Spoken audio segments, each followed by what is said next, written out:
blunder usulan penundaan pemilu sedang booming dibicarakan. Bahkan banyak yang mengatakan, usulan penundaan pemilu itu adalah blunder seperti masuk jebakan Batman. Mengapa begitu? Mari kita ikuti dulu yang satu ini. Kekuasaan Jokowi Luhut harus berakhir Oktober tahun 2024. Itu regulasi. Itu rambu demokrasi yang diatur dalam konstitusi. Akankah ada oknum yang berani menabrak rambu demokrasi? Menabrak konstitusi artinya mengkhianati amanat undang-undang, mengkhianati amanat rakyat serta amanat bangsa dan negara. Jokowi Luhut ya, yang selama ini menjadi simbol dan substansi rezim yang berkuasa sekarang ini, itu sesungguhnya jangan lupa harus berakhir pada Oktober tahun 2024. Ya. Jadi setelah itu tidak boleh lagi. Ya. Inilah diantaranya Ketua Umum Parpol pengusul penundaan pemilu, Muhaimin Iskandar dan Zulkifli Hasan. Dari seluruh masukan itu, saya mengusulkan pemilu tahun 2024 ditunda 1 atau 2 tahun. Ditunda 1 atau 2 tahun agar momentum perbaikan ekonomi ini tidak hilang dan kemudian tidak terjadi freeze untuk mengganti stagnasi selama 2 tahun masa pandemi. Perekonomian yang belum membaik, pertumbuhan kita rata-rata masih 3%, 3,5%.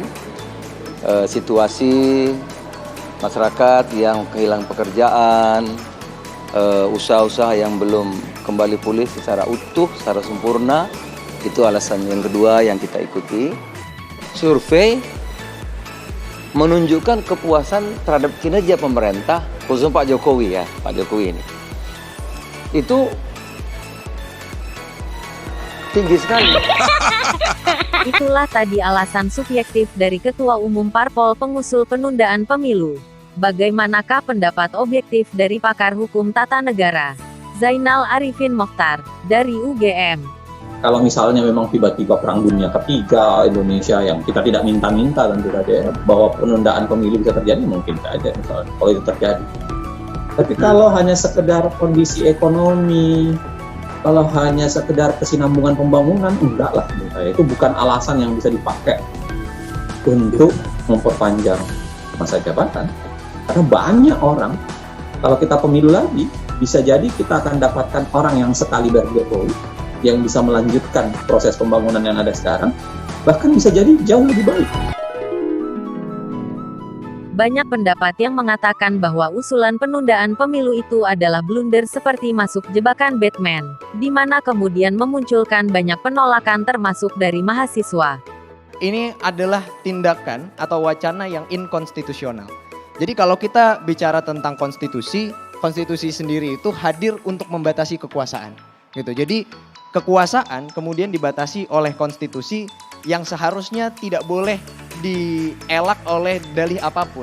Gitu. Jadi kita tahu tadi misalnya ada dalih bahwa rakyat masih percaya kepada Pak Jokowi dengan big data yang disampaikan oleh Pak Luhut. Maka koalisi masyarakat sipil pun sekarang sedang membuat petisi untuk Pak Luhut berani membuka big data tersebut. Nah, selain itu, kami dari mahasiswa juga berani membuktikan bahwa big data itu tidak benar adanya dan kami buktikan di jalan. Kami punya data mahasiswa yang mendukung dan menolak penundaan pemilu. Gitu. Jadi kita sama-sama mendukung gerakan ini atas dasar bahwa kita akan patuh betul terhadap konstitusi.